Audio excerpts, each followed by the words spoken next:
Hello friends, welcome to commerce की पाठशाला with Sameer sir. आज हम अकाउंटिंग की सीरीज में एक नए टॉपिक पे बात करेंगे, that is buyback of equity shares. आज हम समझेंगे इसका मीनिंग के बायबैक होता क्या है, ऑब्जेक्टिव के बायबैक क्यों करते हैं और टाइप्स ऑफ क्वेश्चंस जो आपको एग्जाम्स में आ सकते हैं। और उसके बाद इसकी जर्नल पे डिस्कशन करेंगे कि कैसे इसकी जर्नल एंट्री प्रिपेयर करते हैं और कैसे फिर एक नया बैलेंस शीट प्रिपेयर करते हैं आफ्टर द बायबैक। ओके, तो सबसे पहले मैं मीनिंग पे बात करता हूँ। तो आपने देखा होगा जनरली क्या होता है कि कंपनी शेयर इशू करती है और पब्लिक और जो रिटेल इन्वेस्टर्स होते हैं या इंस्टीट्यूशनल इन्वेस्टर्स जो होते हैं वो सब लोग कंपनी के शेयर्स खरीदते हैं। जनरली आपने यही सुना है। But buyback of equity shares में जिस कंपनी ने शेयर इशू किया था पब्लिक को, मींस पब्लिक ने शेयर खरीदा होगा, इन्वेस्टर्स ने शेयर खरीदा होगा, अब कंपनी चाहती है उनको कि वापस वो लोग उनका शेयर कंपनी को बेच दे। इट मीन्स दैट कंपनी अपने ही शेयर यहां से खरीदना चाहती है ओपन मार्केट से, जो पब्लिक के पास है, जो इन्वेस्टर्स के पास पड़ा हुआ है। कंपनी अपना ही शेयर वापस खरीदना चाहती है, that is called buyback of equity shares. आइए हम इसको मीनिंग में समझते हैं कि buy back of its own equity shares. देखो, बाइंग बैक वापस खरीद रहे हैं, बाइंग खरीद रहे हैं, back of its own equity shares, company खुद के ही शेयर्स ओपन मार्केट से खरीद रही है फ्रॉम दी शेयर होल्डर्स। जो कंपनी के शेयर होल्डर है, कंपनी उन्हीं को कह रही है कि आप अपने शेयर्स हमें वापस बेच दीजिए। तो अब जब कभी भी कंपनी बायबैक करेगी तो हमेशा आपको बताएगी कि नंबर ऑफ शेयर कितना बायबैक करना है। हमेशा नंबर ऑफ शेयर्स दिया रहेगा आमतौर पर। जैसे फॉर एग्जांपल 5000 शेयर बायबैक करना है, 10,000 शेयर बायबैक करना है, 1 लाख शेयर बायबैक करना है। हमारे एग्जांपल में हम लोग समझ लेते हैं कि 5000 शेयर एक कंपनी बायबैक करना चाहती है। ओके, कोई एक कंपनी है, मान लो फॉर एग्जांपल हम लोग ले लेते हैं बिरला सॉफ्ट। बिरला सॉफ्ट करके कंपनी है, बिरला सॉफ्टवेयर्स। तो मान लो कि वो नंबर ऑफ शेयर कितने इक्विटी शेयर बायबैक करना चाहती है, 5000। कभी भी कंपनी है ना, एक ऑफर प्राइस लेकर आएगी बायबैक का। देखिए, कोई भी शेयर होल्डर अपने शेयर्स को बेचना नहीं चाहेगा लॉस में, तो कंपनी हमेशा उनको ज्यादा पैसा देने की कोशिश करेगी मार्केट से, ताकि वो उस लालच में आके, ज्यादा पैसे की लालच में आकर अपने शेयर्स बेच दे। कोई भी शेयर होल्डर अपने करंट शेयर प्राइस से कम में बेचने की तो नहीं करेगा बात। जैसे फॉर एग्जांपल मान लो कि इस 5000 शेयर्स का एक शेयर का value right now market value 100 rupees है, तो वो कोई शेयर होल्डर चाहेगा कभी कि अपना शेयर वो 100 से कम में बेचे? या तो 100 या तो उससे ज्यादा में कोशिश करेगा वो बेचने की। तो कंपनी हमेशा जब बायबैक का ऑफर लेकर आती है तो हमेशा मार्केट वैल्यू से थोड़ा सा ज्यादा वैल्यू देने की कोशिश करती है। जैसे फॉर एग्जांपल कंपनी कह रही है कि अगर आप अपना शेयर मुझे बेचोगे तो हम आपको 150 रुपीज देंगे पर शेयर। तो अभी क्या होगा, बहुत सारे शेयर होल्डर्स लालच में आकर कि 100 में मार्केट में चल रहा है 100, इट में भी हमको 150 यहाँ पे मिल जाएगा। तो बहुत सारे लोग लालच में आकर कंपनी को अपने शेयर्स सेल आउट कर देंगे और कंपनी का बायबैक का पर्पस पूरा हो जाएगा, जो कंपनी अपने शेयर्स खरीदना चाहती थी। ऐसा क्यों होता है, कंपनी ऐसा क्यों चाह रही है, वो हम बाद में डिस्कस करेंगे। पहले जस्ट अभी इतना समझ लीजिए कि बायबैक क्या होता है। तो यहाँ पर 5000 shares company 150 rupees per shares में खरीदेगी। Okay, 5000 shares 150 rupees per share company public से ऑफर देकर शेयर्स को खरीद लेगी। अब देखिए, हो सकता है कि शेयर की फेस वैल्यू, ओरिजिनल वैल्यू 10 रुपया हो। कंपनी की जो शेयर है उसकी फेस वैल्यू कितनी है, 10 रुपया, और यहां पे कंपनी कितने में बायबैक कर रही है, 150 रुपीज में। मार्केट वैल्यू अलग है, जो आज current market value is 100 rupees. तो कंपनी जानती है कि हमको इससे थोड़ा सा ज्यादा ही रखना पड़ेगा, इसलिए कंपनी ने कितना रखा है, बायबैक प्राइस, इसको ऑफर प्राइस बोलते हैं। ओके, ये जो प्राइस था 150 का, उसको ऑफर प्राइस कहेंगे। तो कंपनी ने कितना रखा है, 150 रुपीज। तो मार्केट वैल्यू से थोड़ा सा ज्यादा है, बट हर शेयर की एक फेस वैल्यू होती है, ओरिजिनल वैल्यू, कि वो शेयर ओरिजिनली कंपनी के पास कितने रुपए का है। तो वो है 10 रुपए का मान लो। तो यहां पर कंपनी एक्स्ट्रा कितना दे रही है, 150 माइनस 10, तो मैं कहूंगा 140 रुपीज। 150 माइनस 10 जो फेस वैल्यू था, 140 रुपीज कंपनी प्रीमियम दे रही है, एक्स्ट्रा पैसा दे रही है ओरिजिनल वैल्यू से। मार्केट वैल्यू से तो 50 रुपीज ज्यादा दे रही है, बट ओरिजिनल वैल्यू से कितना ज्यादा दे रही है, 140 रुपीज। तो हमेशा जब कंपनी अपने शेयर्स बायबैक करती है तो हमेशा ध्यान रखना कि नंबर ऑफ शेयर बायबैक दिया रहेगा और आपको एक ऑफर प्राइस दिया रहेगा। हाँ, कुछ क्वेश्चंस ऐसे आएंगे जहां पर आपको दोनों नहीं रहेगा, वो ढूंढना रहता है, वो एक अलग बात है।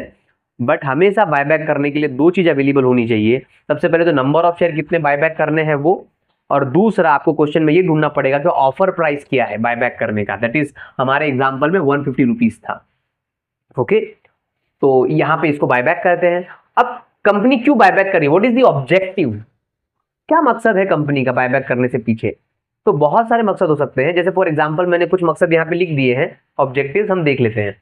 इंट्रिंसिक वैल्यू इंक्रीज करना चाहती है कंपनी अपने शेयर्स का, जो कंपनी के शेयर्स है उसकी इंट्रिंसिक, उसकी ओरिजिनल वैल्यू उसको बढ़ाना चाहती है कंपनी।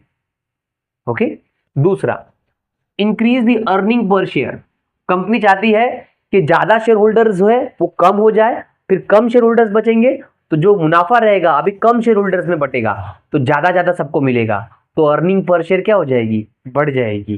क्योंकि मान लो फॉर एग्जांपल 100 लोग थे शेयर होल्डर्स, 100 में से बायबैक में 50 कम हो गए, तो अभी 50 ही शेयर होल्डर्स बचे, तो 50 ही शेयर होल्डर्स में अगर पूरा प्रॉफिट बटेगा तो हर शेयर होल्डर को ज्यादा प्रॉफिट मिलेगा। That is earning per share increase करना चाहती है। दूसरा, reduce the access share capital, कभी कभी क्या होता है ना, जब कंपनी शुरुआत में शेयर्स इशू करती है तो ज्यादा शेयर इशू कर दिया, उस टाइम पर पैसे की जरूरत थी उतनी, but by the time company ने प्रॉफिट कमाया, अब कंपनी को उतने शेयर कैपिटल की जरूरत नहीं है, तो अभी कंपनी क्या कर रही है, इसलिए बायबैक कर रही है अपने एक्सेस जो शेयर कैपिटल है उसको कम करने के लिए, क्योंकि अभी उसको कंपनी को पैसे की जरूरत नहीं है। तो प्रॉब्लम क्या है, कंपनी को रखना चाहिए ना अपने पास पैसा, अरे ये बात है कि फिर उनको डिविडेंड देना पड़ेगा। हर बार जब कंपनी का प्रॉफिट होगा तो जिनका पैसा अपने पास कंपनी ने रखा हुआ है कैपिटल के फॉर्म में, तो क्या देना पड़ेगा, डिविडेंड। इसीलिए डिविडेंड न देना पड़े और ये पैसा यूज में भी नहीं है तो बेटर है कि बायबैक कर दो, उनको उनका पैसा वापस दे दो और अपने शेयर्स कैंसिल करके वापस ले लो। ओके, वैसा use the surplus cash, company के पास बहुत सारा कैश रिजर्व्स पड़ा हुआ है और ये पैसा कहीं प्रोजेक्ट्स में लगा हुआ नहीं है, तो कंपनी सोच रही है कि क्यों ना हम हमारे शेयर होल्डर्स कम कर दे, वही पैसे को घुमा दे उनकी तरफ और शेयर कैंसिल कर ले। ओके, प्रॉफिटेबल है ये कंपनी के लिए, बिकॉज उसके शेयर होल्डर कम हो जाएंगे ना, मैनेजमेंट भी इंटरफेरेंस कम हो जाएगा। To increase the promoters holding, promoters holding, जो प्रमोटर होते हैं, जो फाउंडर होते हैं कंपनी के, उन्होंने बायबैक को प्रोसीड किया। क्यों, ताकि प्रमोटर्स की होल्डिंग बढ़ जाए और आउटसाइडर्स जो शेयर होल्डर्स थे, जो पब्लिक के पास शेयर्स पड़े थे, वो बायबैक के फॉर्म में कम हो जाए और प्रमोटर की होल्डिंग क्या हो जाए कंपनी में, इनडायरेक्टली बढ़ जाए। तो ये कुछ ऑब्जेक्टिव्स है, और भी ऑब्जेक्टिव्स होते हैं बट मैंने कुछ ही ऑब्जेक्टिव कवर किए हैं। अब चलते हैं, बात करते हैं टाइप्स ऑफ क्वेश्चन की, कि एग्जाम में आपको किस तरह के क्वेश्चन आ सकते हैं। तो एग्जाम में सबसे पहले आपको कुछ क्वेश्चन ऐसे आएंगे जिसमें नंबर ऑफ शेयर और ऑफर प्राइस दिया रहेगा क्वेश्चन में।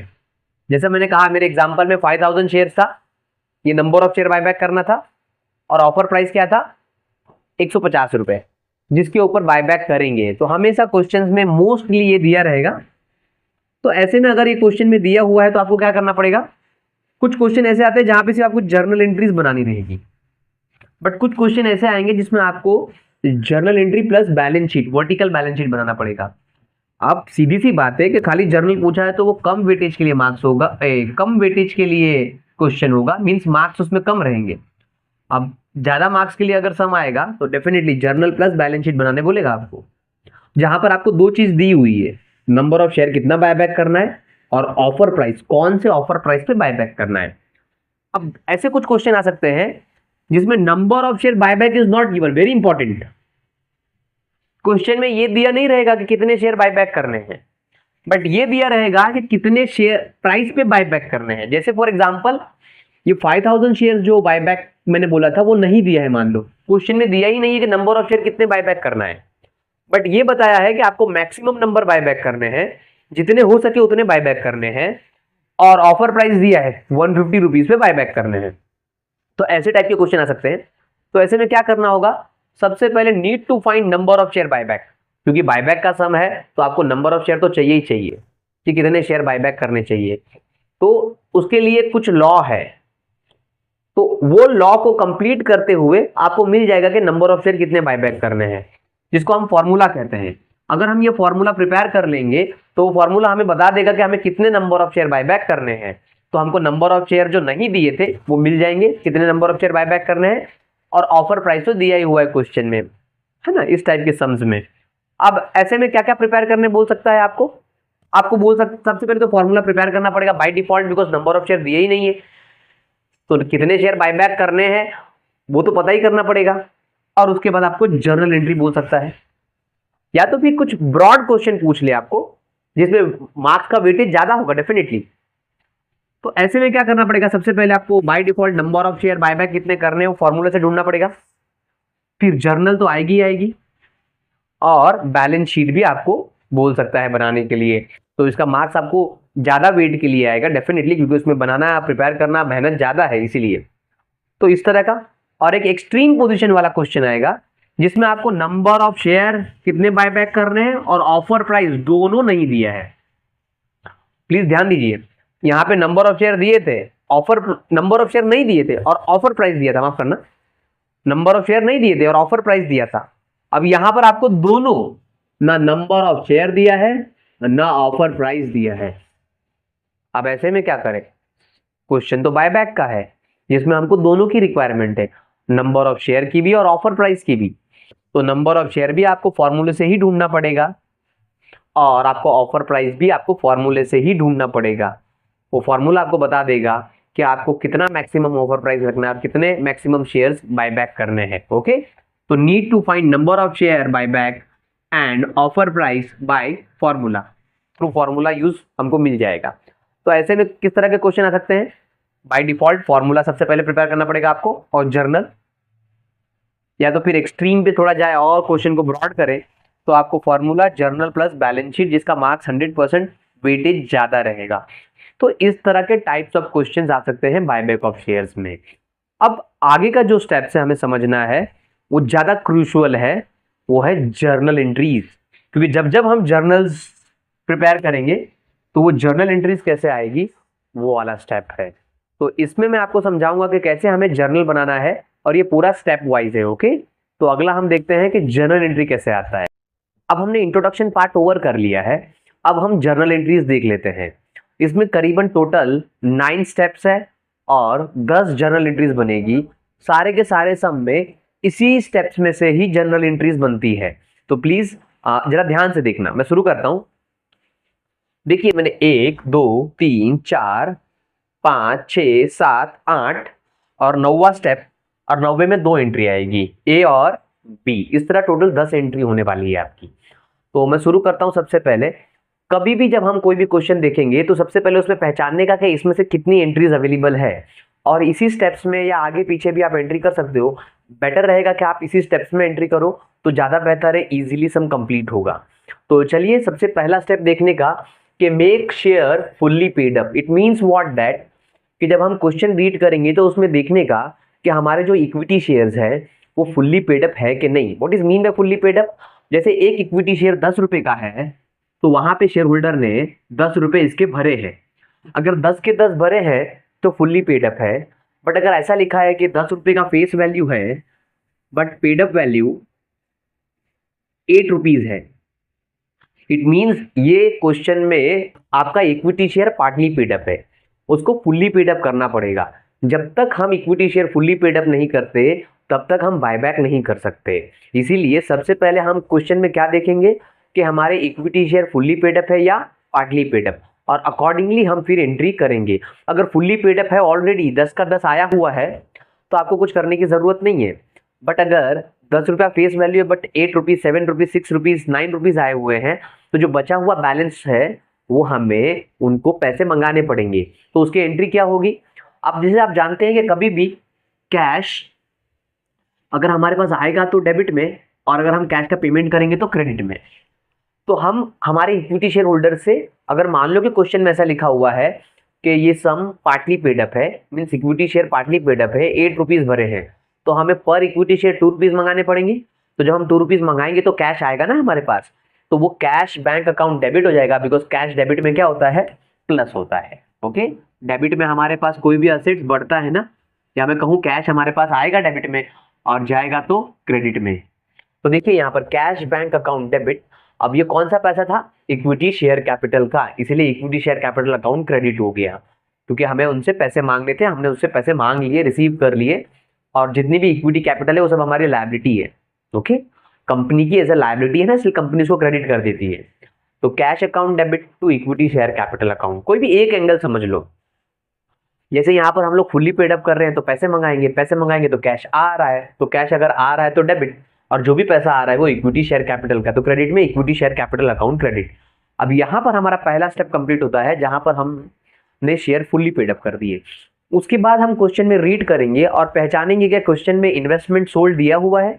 बहुत बार क्या होता है, कंपनी के पास पैसे कम पड़ते हैं बायबैक करने के लिए, तो ऐसे में कंपनी क्या करती है, अपने इन्वेस्टमेंट को सोल्ड करके दिखाती है उसके अंदर कि हमने हमारा जो इन्वेस्टमेंट था उसको सोल्ड कर दिया।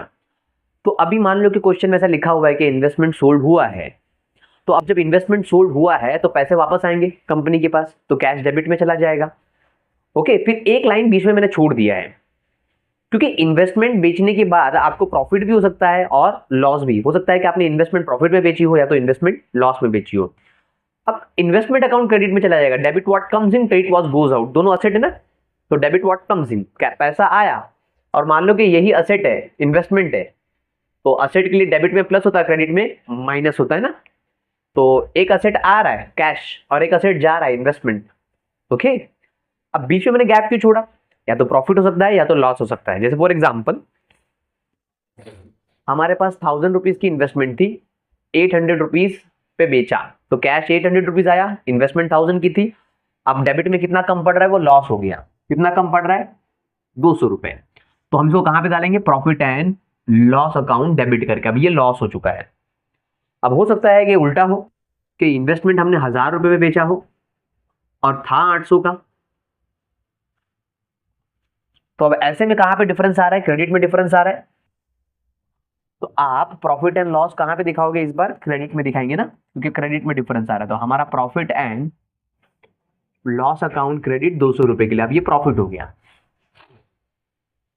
तो इसीलिए मैंने बीच में एक जगह छोड़ा था ताकि आप समझ सको। ओके, आगे बढ़ते हैं। नेक्स्ट, अब देखो, कंपनी का नियम कहता है कि जब कभी भी आप शेयर कैपिटल को बायबैक करोगे तो उतना शेयर का अमाउंट कम हो जाएगा। बायबैक का मतलब क्या होता है कि उनका पैसा हम वापस दे देते हैं और उतना कैपिटल कैंसिल कर देते हैं। हम शेयर होल्डर से शेयर वापस खरीद लेते हैं ना, तो उतना शेयर कैंसिल कर डालते हैं। मान लो कि किसी कंपनी का 5 लाख रुपए का कैपिटल बायबैक कर दिया, अभी क्या होगा कि 5 लाख रुपया उसके कैपिटल से कम हो जाएगा। तो उसी 5 लाख रुपए को कंपनी का नियम कहता है कि उसको एडजस्ट करने के लिए अब क्या करना पड़ेगा, नए शेयर इशू कर दो, या तो फिर CRR करके, कैपिटल रिडम्पशन रिजर्व करके एक रिजर्व बना लो, जिसकी बात हम आगे करेंगे। अभी तो मैं पहले वाली बात करता हूं कि नए शेयर इशू कर लो, क्योंकि 5 लाख रुपए हमारे एग्जाम्पल में उस कंपनी का कैपिटल कम हो चुका है। अब क्या करेंगे कि उस 5 लाख रुपए की भरपाई करने के लिए कंपनी नए शेयर इशू करेगी, इक्विटी नहीं, प्रेफरेंस शेयर इशू करेगी, बिकॉज इक्विटी तो कैंसिल किया, फिर वापस इक्विटी इशू करना उसका कोई मतलब ही नहीं बनता ना। इसलिए कंपनी बहुत बार ऐसी स्ट्रेटेजीज अपनाती है कि जो पैसा कैपिटल से कम हुआ है उसको दो तरीके से भरपाई कर सकते हैं, या तो नए शेयर इशू कर सकते हैं या तो कैपिटल रिडम्पशन रिजर्व बना ले। कैपिटल रिडम्पशन रिजर्व की बात मैं बाद में करूंगा, पहले मैं नए शेयर की बात करता हूं। तो भी नए भी कौन से शेयर, प्रेफरेंस शेयर। तो आप जरा सोचिए कि जब नए शेयर इशू करेंगे तो वापस क्या आएगा, पैसा, तो कैश अकाउंट डेबिट में जाएगा। ओके, जो भी पैसा आ रहा है वो कौन सा शेयर होगा, प्रेफरेंस शेयर कैपिटल, तो क्रेडिट में चला जाएगा। और बहुत बार आप जानते हैं कि हम कंपनी शेयर्स प्रीमियम पे इशू करती है, 10 रुपए वाला शेयर 12 रुपए पे, 100 रुपए वाला शेयर 110 रुपए पे। तो जो भी प्रीमियम का अमाउंट कलेक्ट किया है आप सिक्योरिटी प्रीमियम में दिखाओगे, है ना। जैसे फॉर एग्जांपल कंपनी ने शेयर 100 रुपए का था प्रेफरेंस शेयर और 110 पे इशू किया, तो पैसा कितना आया, 110 रुपीज। अब इसमें से प्रेफरेंस का कैपिटल कितना था, 100 रुपीज, क्योंकि शेयर तो 100 रुपीज का था। एक्स्ट्रा कितना लिया था हमने, प्रीमियम 10 रुपए, है ना, डेबिट क्रेडिट टैली हो गया। तो इस तरह कंपनी नए शेयर इशू करती है। अब उसके बाद सब में हम लोग ये देखेंगे कि कंपनी ने नए डिबेंचर इशू किए हैं। कभी कभी क्या होता है ना, पैसा कम पड़ते हैं बायबैक करने के लिए, तो इन्वेस्टमेंट सोल्ड कर दी, फिर भी कम पड़ रहे हैं, तो कंपनी बहुत बार नए डिबेंचर्स इशू कर लेती है। ओके, और नए डिबेंचर्स बहुत बार पार पे, मतलब 100 रुपए का 100 रुपए पे, या 100 रुपए का प्रीमियम पर 110 120 रुपए पे, सेम शेयर की तरह है। तो एग्जाम्पल के तौर पर हमारा डिबेंचर 100 रुपए का था और हमने उसको 120 रुपए पे इशू किया, मतलब हमने एक्स्ट्रा 20 रुपए लिए, तो कंपनी के पास वापस कैश आ रहा है, तो 120 रुपए कैश आ रहे हैं, नए डिबेंचर इशू किए ना, बिकॉज हमको बायबैक करने के लिए पैसे कम पड़ रहे हैं, तो कंपनी ने सोचा क्यों ना डिबेंचर इशू करके वो पैसे ले ले। ओके, बहुत बार आपको नए डिबेंचर इशू दिखाएंगे क्वेश्चन में, तो आपको करना रहेगा ये वाली एंट्री। तो आप 120 रुपए यहाँ पे लिख दिए, पैसे आ गए, और 100 रुपया डिबेंचर का तो लोन अमाउंट था, और बचा हुआ जो एक्स्ट्रा पैसा था वो 20 रुपया आपका प्रीमियम था। सेम एकदम शेयर्स की तरह ही है, बट जरूरी नहीं है हर बार प्रीमियम पे इशू, बहुत बार पार मीन 100 रुपए का 100 रुपए पे, तो फिर वहां पे प्रीमियम का कुछ आएगा ही नहीं। ओके, अब चलते हैं एंट्री नंबर 5 पर। 5 वाली एंट्री ना कंपलसरी एंट्री है। ये जो एंट्रीज थी ये डिपेंड करती है क्वेश्चन में है कि नहीं है। जैसे फुल्ली पेड अप वाली, क्योंकि अगर सम फुल्ली पेड अप है तो फिर ये एंट्री नहीं आएगी, इन्वेस्टमेंट नहीं सोल्ड किया तो ये एंट्री नहीं आएगी, न्यू शेयर इशू नहीं किया तो ये एंट्री नहीं आएगी, डिबेंचर इशू नहीं किया तो ये एंट्री नहीं आएगी। बट जिस मकसद के लिए हम सम कर रहे हैं, बायबैक करने के लिए, तो उसकी ये अकाउंटिंग एंट्री है, कंपलसरी एंट्री है, ये हर सम में अवेलेबल रहेगी, बिकॉज बायबैक कर रहे हैं इसी के लिए तो कर रहे हैं ना। ओके, तो बायबैक क्या कर रहे हैं जरा सोचिए, हम लोग इक्विटी शेयर बायबैक कर रहे हैं। अब इक्विटी शेयर कहाँ पे रहता है बैलेंस शीट में? कंपनी की लायबिलिटी साइड में रहता है ना, ऐसा इक्विटी शेयर कैपिटल लिखा रहता है कि नहीं लिखा रहता है? करेक्ट। मान लो ये बैलेंस शीट है, लायबिलिटी साइड है और इक्विटी शेयर है। यहाँ पर एग्जांपल के तौर पर ये शेयर 10 रुपए का है। ओके, तो मान लो कि ये 10 रुपए का शेयर हम बायबैक कर रहे हैं, कैंसिल कर रहे हैं। अब लायबिलिटी में पड़ा हुआ, तो लायबिलिटी कौन सा बैलेंस होता है? क्रेडिट बैलेंस होता है। अब बायबैक कर रहे हैं तो ये इक्विटी शेयर कहाँ पे लेके जाएंगे कैंसिल करने के लिए? अकाउंट कहता है कि कोई चीज क्रेडिट में है, अगर आपको कैंसिल करना है तो आप डेबिट में लेके जाओ। तो देखिए यहाँ पे equity share capital account debit है, कितने का? 10 रुपए का। कैपिटल 10 रुपया था ना, तो देखो क्रेडिट में था तो डेबिट में आ गया।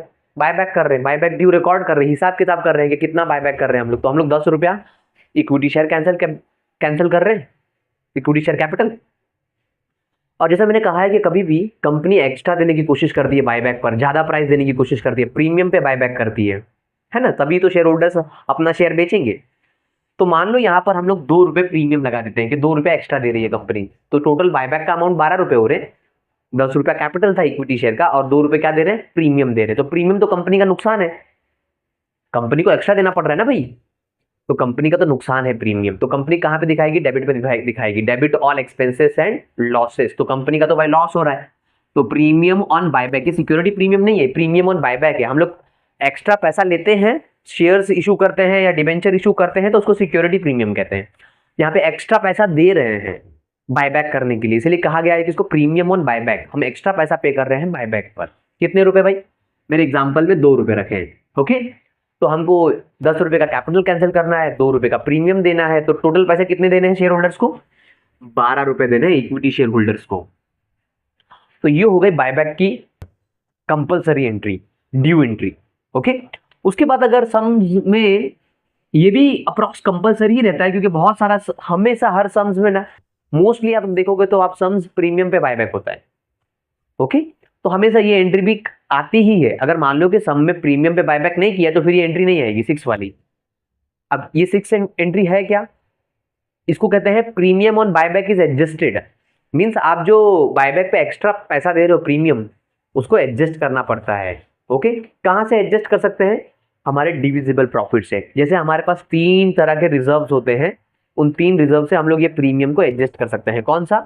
General reserve, profit and loss और सिक्योरिटी प्रीमियम। ये डिविजिबल प्रॉफिट कहा जाता है कि जब कभी भी हम लोग प्रीमियम पे बायबैक करेंगे तो वो प्रीमियम का अमाउंट हम लोग इन 3 रिजर्व से निकालकर एडजस्ट करेंगे। ओके, जैसे यहाँ पर देखो प्रीमियम में कितना था, मेरे पास 2 रुपए थे, तो अब मैं एडजस्ट कर रहा हूँ, तो डेबिट से ये प्रीमियम एडजस्ट होने के लिए कहाँ पे आ जाएगा? क्रेडिट में। अकाउंटिंग कहता है कि किसी चीज को एडजस्ट कर रहे हो तो डेबिट से क्रेडिट में आ जाएगा ना, कैंसिल होने के लिए। अगर क्रेडिट में होगा तो डेबिट में, और डेबिट में है तो क्रेडिट में।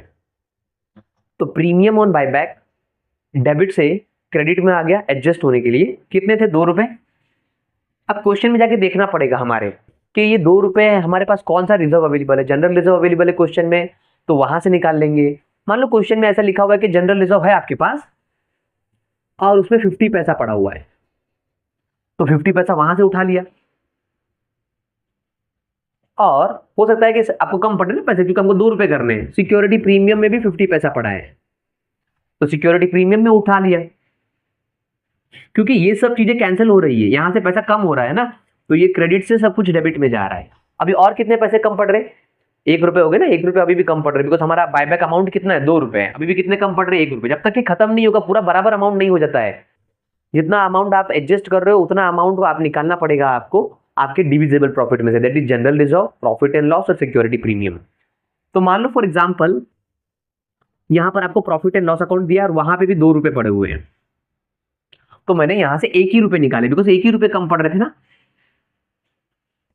तो हो गया ना adjusted amount. Sorry, profit and loss बोल दिया मैंने इसको, हाँ हाँ बराबर है, profit and loss. Oh I am very sorry, ऊपर मैं प्रॉफिट एंड लॉस लिख देता हूँ। प्रॉफिट एंड लॉस में 50 पैसे पड़े थे मेरे पास, और सिक्योरिटी प्रीमियम में ₹2 पड़े थे, तो मेरे को बायबैक के लिए कितने कम पड़ रहे थे, ₹1 कम पड़ रहे थे, तो मैंने सिक्योरिटी प्रीमियम से कितना निकाल लिया, ₹1।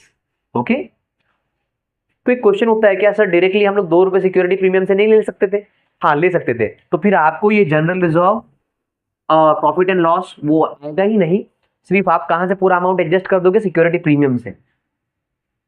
बट शर्त ये है कि उसमें अमाउंट होना चाहिए। आप ऐसा भी कर सकते थे कि जनरल रिजर्व में मान लो ₹3 अवेलेबल है, तो आप ये सब यूज ही नहीं करते, खाली ₹3 डायरेक्टली यहाँ से एडजस्ट कर देते, ₹2 ही चाहिए ना आपको, तो आप ₹2 वहां पे रख देते। इट मीन्स दैट कि आप ये प्रीमियम एडजस्ट कर सकते हो इस डिविजिबल प्रॉफिट से, general reserve, profit and loss और सिक्योरिटी प्रीमियम। पहले क्या करोगे, प्रीमियम ऑन बायबैक जो डेबिट में है वो क्रेडिट में सेम अमाउंट लिख दोगे, फिर जितना पैसा कम पड़ रहा है जहां से आप निकाल सकते हो, इन 3 रिजर्व से आप पैसा निकाल सकते हो। ओके, अब जैसा मैंने शुरुआत में कहा था कि कंपनी अगर शेयर बायबैक कर रही है,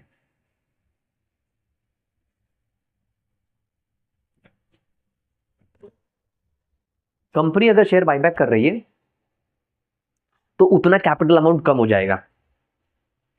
जैसे मैंने एग्जांपल दिया था कि अभी ₹5 लाख मान लो बायबैक कर रहे हैं, तो ₹5 लाख कैंसिल कर देंगे ना, तो ₹5 लाख का कैपिटल क्या हो जाएगा, कम हो जाएगा। तो उसके 2 तरीके हो सकते हैं एडजस्ट करने के, या तो आप नए शेयर इशू कर लो उतने अमाउंट के, या तो आप एक रिजर्व शेयर नहीं इशू करने का डिसाइड किया है तो आपको एक रिजर्व बनाना पड़ेगा जिसको कहते हैं capital redemption reserve, creating CRR, जो अगला एंट्री है। ये एंट्री किस पर्पस के लिए बनाया गया है, जो अमाउंट आप बायबैक कर रहे हो वो अमाउंट आपको एडजस्ट करना पड़ेगा, चाहे फिर वो अमाउंट आप नए शेयर इशू करके एडजस्ट कर लो, या तो फिर आप सीआरआर बनाकर एडजस्ट कर लो, कैपिटल रिडम्पशन रिजर्व। अब जो भी अमाउंट आप बायबैक कर रहे हो वो अमाउंट ही यहां पर आएगा। आप कैपिटल अमाउंट कितना बायबैक कर रहे थे, ये देखिए ₹10, तो सीआरआर सबसे पहले क्रेडिट में लिख देने का ₹10 कि बाबा मैं ₹10 बायबैक कर रहा हूं। अगर मान लो कंपनी ने नया शेयर इशू ही नहीं किया है तो पूरा ₹10 का ₹10 बायबैक कर रहे हैं हम लोग एग्जाम्पल के तौर पर, तो मैं यहां पर लिख दूंगा सीआरआर में ₹10, क्योंकि मेरा कैपिटल कैंसिल हो रहा है ₹10, वही अमाउंट मुझे एडजस्ट करना है ना। आप बोलोगे नहीं सर ₹12 दे रहे हो आप, प्रीमियम नहीं, कैपिटल अमाउंट की बात की है मैंने। ओके, जो कैपिटल कैंसिल हो रहा है वही एडजस्ट करना है आपको इधर सीआरआर में, प्रीमियम तो हमने एडजस्ट कर लिया प्रीमियम एडजस्ट करने के टाइम पर। तो अभी जो कैपिटल अमाउंट मुझे एडजस्ट करना है वो यहां पर है, तो मैंने एडजस्ट कर लिया, अमाउंट लिख दिया सीआरआर में, कैपिटल रिडम्पशन रिजर्व ₹10। अब ये ₹10 डिविजिबल प्रॉफिट में से आपको एडजस्ट करने हैं, चाहे फिर जनरल रिजर्व से एडजस्ट कर लो, प्रॉफिट एंड लॉस से एडजस्ट कर लो, सिक्योरिटी प्रीमियम से एडजस्ट कर लो। ओके, तो जहां पर जैसा पैसा अवेलेबल हो, जैसे फॉर एग्जांपल मान लो जनरल रिजर्व में ₹5 अवेलेबल है और प्रॉफिट एंड लॉस में ₹5 अवेलेबल है, और फॉर एग्जांपल सिक्योरिटी प्रीमियम में ₹2.50 अवेलेबल है। अभी आप क्या करोगे, आप देखोगे जनरल रिजर्व आपको बायबैक से कितना अमाउंट एडजस्ट करना है, ₹10, है ना, और सीआरआर हमेशा क्रेडिट बैलेंस होगा। क्यों, क्योंकि हमको जो कैपिटल कैंसिल हो रहा है यहां से उसी की जगह पर ये ₹10 का सीआरआर बनाना है ना, उसी की जगह पर एडजस्ट करना है, इसीलिए जो कैंसिल हुआ वो क्रेडिट में था, अब उसी की जगह पे हमको ये एडजस्ट करना है, सीआरआर बनाना है, तो इसीलिए ये भी बैलेंस क्या हो जाएगा, क्रेडिट हो जाएगा। ओके, क्योंकि सीआरआर हम लायबिलिटी में दिखाएंगे, रिजर्व है ना, लायबिलिटी क्रेडिट बैलेंस होता है। तो ₹10 में कैंसिल कर रहा था कैपिटल अमाउंट, तो ₹10 मैं यहाँ पे रख दूंगा, प्रीमियम वाला नहीं रखूंगा, याद रखना ध्यान से, प्रीमियम तो मैंने एडजस्ट कर चुका हूं यहाँ पर। अब ये पैसा इन तीनों रिजर्व में से निकाल सकता हूं, तो सबसे पहले मैं जनरल रिजर्व से फाइल ले लेता हूं और प्रॉफिट एंड लॉस से फाइल ले लेता हूं, हो गया ना ₹10, तो अब इसकी जरूरत नहीं है तो वहां से कुछ भी नहीं लूंगा, इसको लिखूंगा ही नहीं मैं, बात समझे। हो सकता है कि जनरल रिजर्व से ही ₹10 एडजस्ट हो जाए तो आपको ये 2 लिखने की जरूरत ही नहीं पड़ेगी। तो क्रेडिट में लेने के बाद यहाँ पे ₹10 लिखने के बाद आपको चेक करना पड़ेगा कि आपके रिजर्व में कितना अमाउंट है। जहां पे जितना होगा वहां से उतना उतना लेकर आप ऊपर, मतलब ऊपर आप एटलीस्ट 3 लाइन छोड़ोगे। जब कभी भी ये CRR लिखोगे तो ऊपर देखोगे कि आपका अमाउंट कितना है और रिजर्व में कितना अमाउंट है। हो सकता है कि एक ही से एडजस्ट हो जाए तो आपको 1 लाइन छोड़ने की जरूरत पड़ेगी। हो सकता है कि आपका इतना अमाउंट है कि 2 रिजर्व से एडजस्ट हो जाए तो 2 लाइन छोड़नी पड़ेगी ऊपर। और हो सकता है कि इतना कम है सारे रिजर्व में कि आपको तीनों से एडजस्ट करना पड़ेगा तो 3 लाइन छोड़नी पड़ेगी। सर कभी ऐसा आया तो कहीं से एडजस्ट नहीं हो रहा है, ऐसा पॉसिबल ही नहीं है, ऐसा समी नहीं बनता। ओके, अगर ऐसा कुछ हो रहा है तो आपका कुछ गलती है, आप कुछ प्रिंटिंग मिस्टेक है या तो फिर आपने कुछ रॉन्ग किया है, तो बी अवेयर अबाउट इट। हमेशा सम ऐसा बनता है कि पूरा एडजस्ट हो जाता है अमाउंट। सर आपने एक बात बोला कि हम ये CRR की एंट्री इसलिए बना रहे हैं बिकॉज जो हम लोग कैपिटल अमाउंट कैंसिल कर रहे हैं, उसकी जगह पर ये CRR बना के एडजस्ट कर देंगे। बिल्कुल सही, सही पहचाना आपने कि जो कैपिटल अमाउंट कैंसिल कर रहे हैं, करेक्ट, तो उतना अमाउंट गैप हो जाएगा। तो कंपनी बोलती है तो कंपनी का लॉ कहता है या तो नए शेयर इशू कर लो या तो CRR बना लो। मान लो कंपनी ने नए शेयर इशू नहीं किए हैं तो पूरा का पूरा अमाउंट जो आप बायबैक कर रहे हो वो CRR बन जाएगा। बट मान लो कि ऐसा केस होता कि यहां पर नए शेयर इशू किए थे। फॉर एग्जाम्पल मान लो ये जो नए शेयर का हमारा एंट्री है, यहाँ पे एक एंट्री लिख देते हैं। मान लो यहाँ पर 5 रुपए के नए शेयर इशू किए थे, प्रेफरेंस शेयर्स, प्रीमियम के साथ 6 रुपए कलेक्ट किए थे हमने। ओके, 5 रुपए का प्रेफरेंस शेयर था, 1 रुपया प्रीमियम लिया, टोटल 6 रुपीज लिए थे हमने। तो अब CRR का कितना अमाउंट आएगा? क्या पूरा 10 रुपये आएगा कि ओनली 5 रुपीज आएगा? देखो हम लोग अमाउंट कितना कैंसिल कर रहे हैं, 10 रुपीज। हमने ऑलरेडी वो अमाउंट नए शेयर इशू करके कितना एडजस्ट कर चुके हैं। कैपिटल अमाउंट लेना है, टोटल अमाउंट मत लेना, प्रीमियम का अमाउंट नहीं लेना, कैपिटल से एडजस्ट होगा, ये बात को ध्यान रखना। तो 10 रुपए का हम लोग कैंसिल कर रहे हैं। हमने नए शेयर इशू कर लिए हैं 5 रुपए के, तो अभी कितने कम पड़ रहे हैं एडजस्ट करने के लिए? 5 रुपीज। कंपनी का नियम कहता है कि जो अमाउंट आप कैंसिल कर रहे हो उतना एडजस्ट कर लो। तो अमाउंट कैंसिल कर रहे हैं 10 रुपए, नए शेयर से हमने 5 रुपए एडजस्ट कर लिए, तो अभी कितना कम पड़ रहा है? 5 रुपीज। तो यहाँ पे फिर CRR 5 रुपीज का ही बनेगा। तो CRR का अमाउंट रखने से पहले हमेशा ये देख लो कि आपने कोई नए शेयर इशू किए हैं। अगर नए शेयर इशू किए हैं तो उतना कैपिटल अमाउंट कम हो जाएगा और बचा हुआ बैलेंस अमाउंट जो एडजस्ट करना बाकी है वो आएगा। हो सकता है कि आपने नए शेयर पूरे 10 रुपए के ही इशू कर लिए हो, तो CRR की एंट्री ही नहीं आएगी बिकॉज पूरा का पूरा अमाउंट आपने नए शेयर से ही इशू कर लिया ना। पूरा का पूरा अमाउंट आपने कहां से एडजस्ट कर लिया? नए शेयर इशू से ही आपने एडजस्ट कर लिया। 10 रुपया कैंसिल कर रहे हो और आपने प्रेफरेंस शेयर कैपिटल कितना कलेक्ट किया? 10 रुपए। तो 10 रुपया कैंसिल किया और 10 रुपया आ गया कैपिटल में, तो फिर आपको CRR की एंट्री ही नहीं आएगी। तो इज इट क्लियर? तो जब कभी भी CRR की एंट्री मारो तो आप सबसे पहले क्या चेक करोगे? कोई नए शेयर इशू किए हैं तो वो जो प्रेफरेंस शेयर नए इशू किए होंगे उसका कैपिटल अमाउंट आप क्या कर लोगे? उतना डिडक्ट कर लोगे बायबैक अमाउंट से और बचे हुए बैलेंस अमाउंट का आप CRR बनाओगे। और नए शेयर एक भी इशू नहीं किए हैं तो आप सीधा सीधा जो कैपिटल अमाउंट कैंसिल कर रहे हो वही CRR पूरा बन जाएगा। अब 8वीं एंट्री है पेमेंट की, कि जिन शेयर होल्डर्स का हम लोग शेयर बायबैक कर रहे हैं उनको पेमेंट तो करना पड़ेगा ना। तो देखो वो इक्विटी शेयर होल्डर कहां पर थे? क्रेडिट में थे। अब हम उसको पेमेंट करेंगे तो क्रेडिट से कहां पर आ जाएंगे वो? क्योंकि हमको इनको पैसा देना था 10 रुपए और प्लस 2 रुपए, टोटल 12 रुपए हम लोग को इक्विटी शेयर होल्डर्स को देना था। तो ये इक्विटी शेयर होल्डर क्रेडिट से कैंसिल होने के लिए पेमेंट के टाइम पर कहां पे आ जाएंगे? डेबिट में। तो 12 रुपए देंगे ना इनको, बिकॉज हम लोग उसमें 2 रुपए प्रीमियम भी बोल रहे थे उनको।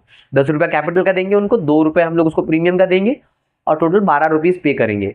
तो अभी पेमेंट का जो 8 स्टेप है वो पेमेंट की बात करता है, बायबैक ड्यू पेड। तो ये जो क्रेडिट से कैंसिल होने के लिए कहां पे आ गया? डेबिट में। और पैसा पे कर रहे हैं तो इस बार कैश कहां पे जाएगा? क्रेडिट में, 12 रुपए का। ओके, तो बड़ा सिंपल था ये। हमारे शेयर्स जो शेयर होल्डर्स को पैसा देना था वो 12 रुपए थे, क्रेडिट में थे। इक्विटी शेयर होल्डर्स कैंसिल होने के लिए आ गए डेबिट में क्योंकि हम लोग पे कर रहे हैं उनका ड्यू और कैश बैंक जा रहा है। अब सम में ये रीड कर लेने का, तो देखो ये कंपलसरी एंट्री थी, ये वाली भी। ये वाली एंट्री कब आएगी? 6 वाली, जब सम प्रीमियम पे बायबैक होगा। 7th वाली एंट्री कब पिक्चर में आएगी? जब आपने नए शेयर इशू किए हैं, हो सकता है कि आप जितना अमाउंट बायबैक कर रहे हो उससे कम अमाउंट में आपने इशू किया है, तो बचा हुआ बैलेंस के लिए सीआरआर बनेगा। या तो आपने नए शेयर इशू ही नहीं किए हैं, तो फिर सीआरआर बनेगा पूरे अमाउंट के लिए जितना अमाउंट बायबैक कर रहे हो। तो ये एंट्री भी फिक्स नहीं है, बट ये एंट्री तो फिक्स ही है बिकॉज हम लोग बायबैक का पेमेंट तो करेंगे ही आफ्टर ऑल। तो ये दो एंट्री तो बहुत कंपलसरी एंट्री है, दैट इज 5वीं वाली, 5वीं वाली और 8वीं वाली। अब सब में रीड करने का कि बोनस शेयर इशू किया है क्या, क्योंकि जो सीआरआर बनाते हैं ना उसका मकसद होता है कि फ्यूचर में हम लोग बोनस शेयर इशू कर दें और वापस शेयर होल्डर के पास शेयर्स चले जाए और वापस वो अमाउंट कैपिटल में एडजस्ट हो जाए। जो सीआरआर का अमाउंट हमने एडजस्ट किया था ना उसी को हम लोग शेयर में कन्वर्ट कर डालते हैं।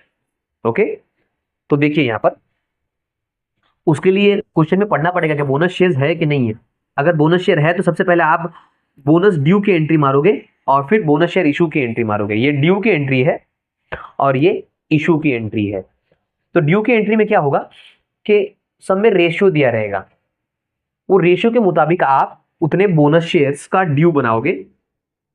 तो सबसे पहले आपको बोनस शेयर का जो भी अमाउंट है, सपोज करो कि सब में ऐसा बोला है कि आपको 20 रुपए के बोनस शेयर इशू करने हैं एग्जाम्पल के तौर पर, तो आप ये 20 रुपए कहां से एडजस्ट करोगे? 3 जगह से, 4 जगह से एडजस्ट कर सकते हो आप। सीआरआर से सबसे पहला कहीं पे भी यूज करोगे तो सीआरआर यूज करोगे, दूसरा जनरल रिजर्व, तीसरा प्रॉफिट एंड लॉस, चौथा सिक्योरिटी प्रीमियम भी केस में आ सकता है जो मैंने लिखा नहीं है बट यूज कर सकते हैं अगर पैसा कम पड़ रहा है तो। और एंट्री क्या आएगी? Bonus to equity share holder account. Okay, ये ड्यू की एंट्री आ गई। जैसे ये 20 रुपया है तो 20 रुपया हम लोग सबसे पहले लिख देंगे कि bonus to equity share holder account credit, कि हमको बोनस शेयर इशू करना है। अब ये पैसा एडजस्ट कहां से होगा? तो सबसे पहले सीआरआर, सीआरआर में कितना अमाउंट था? एग्जाम्पल के तौर पर हमारे पास 10 रुपए थे सीआरआर में, यहाँ पर एग्जाम्पल के तौर पर। तो देखिए ये सीआरआर क्रेडिट से कैंसिल होने के लिए कहां पे आ जाएगा? डेबिट में आ जाएगा 10 रुपए के लिए। तो क्या हो गया? क्या टोटल शेयर 20 रुपए का इशू कर रहे हैं और सीआरआर में कितना था? सिर्फ 10 रुपए थे। तो सबसे पहले सीआरआर ही यूज करेंगे। ओके, क्योंकि बोनस शेयर बनाने, इशू करने के लिए ही सीआरआर बनाया रहता है। अब कितना कम पड़ रहा है? 10 रुपए। तो उसी तरह हम लोग को बैलेंस शीट में जाके लायबिलिटी साइड में चेक करना पड़ेगा जनरल रिजर्व में कितना है। सपोज करो 5 रुपए थे तो 5 रुपए वहां से एडजस्ट कर लिए। सपोज करो प्रॉफिट एंड लॉस में 5 रुपए थे तो वहां से एडजस्ट कर लिए, और कम पड़ेगा तो फिर सिक्योरिटी प्रीमियम भी चेक करना पड़ेगा जो मैंने लिखा नहीं है। ओके, तो इस तरह हमारी ये बोनस की ड्यू एंट्री आएगी। तो ये ड्यू एंट्री थी जिसमें bonus to equity share holder credit में आएगा जो अमाउंट बोनस शेयर का कर रहे हैं, फिर उसको एडजस्ट करेंगे हम लोग ये हमारे सीआरआर प्लस डिविजिबल प्रॉफिट से। डिविजिबल प्रॉफिट ये वाला है ना। अब बोनस शेयर इशू कर देंगे तो जो ये ड्यू हमने बनाया था वो क्रेडिट से कैंसिल होने के लिए कहां पर आ जाएगा? डेबिट में। तो bonus to equity share holder account जो क्रेडिट था वो डेबिट में आ जाएगा। Bonus to equity share holder account debit 20 रुपए का। और बोनस शेयर हमेशा क्या इशू होता है बोनस शेयर्स में? इक्विटी शेयर्स, तो नीचे आ जाएगा इक्विटी शेयर कैपिटल अकाउंट 20 रुपए का। इस तरह हमारे सारी जर्नल एंट्रीज खत्म होती है। जो पॉसिबल एंट्रीज है आपको बायबैक में आ सकती है, इससे बाहर कुछ नहीं आता है। तो अगर आपको ये 9 स्टेप पता है जिसमें टोटल 10 जर्नल एंट्री आने वाली है, तो आपको सम को रीड करना पड़ेगा। जो भी एंट्रीज सम में लिखी हुई है वो एंट्रीज आप कर सकते हो और जो जो नहीं है उसको आप स्किप करना है। ओके, जैसे फॉर एग्जांपल कुछ सम में ऐसा है कि फुल्ली पेड अप है तो लिखेंगे, नहीं है तो फिर स्किप करके डायरेक्टली पूछेंगे कि इन्वेस्टमेंट सोल्ड है क्या। हो सकता है वो तो एंट्री करेंगे और क्वेश्चन में नहीं दिया तो फिर नहीं करेंगे, है ना। तो उसी तरह हमको, बट इसमें 2 एंट्री तो कंपलसरी है, दैट इज बायबैक का ड्यू और बायबैक का पेमेंट। बाकी सब एंट्री क्वेश्चन पे डिपेंड करता है या नहीं है। तो यहाँ पर मैं इंट्रोडक्शन पार्ट ओवर करता हूँ और अगला पार्ट होगा हमारा सम्स का, प्रैक्टिकल सम्स का। तो प्लीज वो वीडियो जरूर देखिए बिकॉज ये सब आपने इंट्रोडक्शन समझा है बट सम बेसिकली कैसे सॉल्व होता है आपको ज्यादा आइडिया आएगा। थैंक यू सो मच और प्लीज मेरे चैनल को शेयर कीजिए।